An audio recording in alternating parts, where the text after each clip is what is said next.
J'aimerais que tu m'expliques en quelques mots, c'est quoi l'exposition agricole?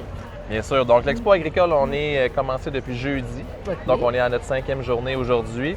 Alors, l'expo, c'est un bingo en soirée d'ouverture avec Mégane Brouillard, un spectacle de motocross, ça a été des tirs de tracteurs, des spectacles d'attelage de chevaux, nos concours aussi agricoles avec les jugements, sans oublier les spectacles et la danse country. Donc, et notre pavillon avec le centre BMO là, qui est rempli d'activités pour la famille à thématique agricole. Donc, ça bouge beaucoup là, depuis nos premières journées. Ouais. Puis, est-ce que vous considérez qu'il y a eu beaucoup de visiteurs? Oui, donc la météo, elle a collaboré, donc on a été chanceux là-dessus. Mais non seulement ça, je pense que c'est les activités aussi qui ont plu. On a bonifié notre soirée d'ouverture et on a eu justement un achalandage qui a été supérieur à l'année dernière, entre autres là, avec la soirée de jeudi qui a été meilleure comparativement à 2025. Ah, super ça. Puis, tu sais, comme par rapport, là, mettons, à l'agriculture, puis tout ça, comment est-ce que l'exposition peut comme rapprocher les gens avec l'agriculture? Bien sûr. Avec la mission d'une expo agricole, c'est justement de rapprocher le citadin du milieu agricole, de valoriser en fait la profession d'agriculteur, de vraiment faire réaliser c'est quoi la réalité aux gens de la ville qui s'y connaissent moins. Donc, évidemment, un œuf, ça ne vient pas de l'épicerie, le yogourt non plus, Non, etc. Donc, c'est de faire des activités ludiques, donc à thématique agricole. On veut que les enfants s'amusent, mais on veut que les enfants en apprennent plus aussi sur notre milieu.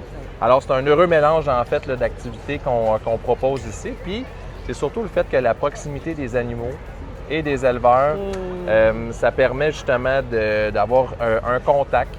Donc, autant avec l'animal, mais aussi avec son producteur, puis d'en savoir plus, en fait, là, sur ses caractéristiques. On a 25 manèges aussi là, qui en font partie, entre autres des activités pour enfants.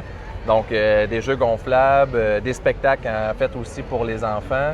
Donc, et ça vient s'ajouter aux activités agricoles qui sont prévues aussi durant les 10 jours. D'accord. Puis, tu sais, là, je ne pourrais pas terminer sans amener un petit sujet de ce qu'on voit là, sur les réseaux sociaux. Beaucoup de gens se plaignent par rapport comme, au coût d'entrée qui est dispendieux et tout ça. Qu'est-ce que vous aurez à leur dire par rapport à ça?